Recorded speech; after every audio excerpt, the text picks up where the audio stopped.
Hello friends, আসুন আজ আমি আপনাদের দেখাই আমি আমার বাগানে কি করলাম। আমি ঘরোয়া উপায়ে কিভাবে এই জবা গাছে মিলিবাগ দূর করি সেটাই আজকে আপনাদের করে দেখাবো।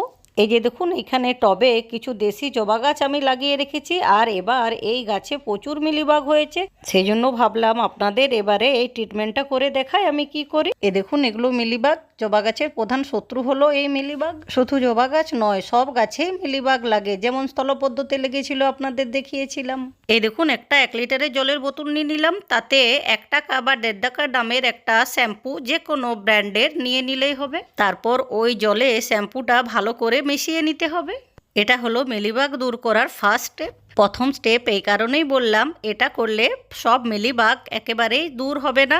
এই শ্যাম্পুগুলা জলটা স্প্রে করলে ওই মিলিবাগের উপর যে মোমের মতো সাদা আস্তরণ আছে সেইটা খুলে যাবে। তারপর আরেকটা স্টেপ করতে হবে, তাহলে মিলিবাগ পুরোপুরি চলে যাবে। এই দেখুন, যে ডালে মিলিবাগের আক্রমণ হয়েছে সেখানে এই শ্যাম্পুগুলা জলটা জোরে জোরে স্প্রে করতে হবে। এতে করে কি হবে, এই মিলিবাগের শরীর থেকে মোমের আস্তরণটা চলে যাবে, আর জোরে জোরে স্প্রে করার জন্য মাটিতে সব পড়ে যাবে। তবে মারা যাবে না, ওরা আবার ঠিক 2-3 দিনের মধ্যে গাছের ডালে চলে আসবে। ওই জন্য আবারও 2-3 দিন পর স্প্রে করতে হবে, আর 2-3 দিন পর আরেকটি দ্রবণ স্প্রে করতে হবে, যেমন ভিনিগার আর বেকিং সোডা দিয়ে। নিম তেল স্প্রে করলেও হবে। আমি কিভাবে করি ওটা পরের ভিডিওতে দেখাবো।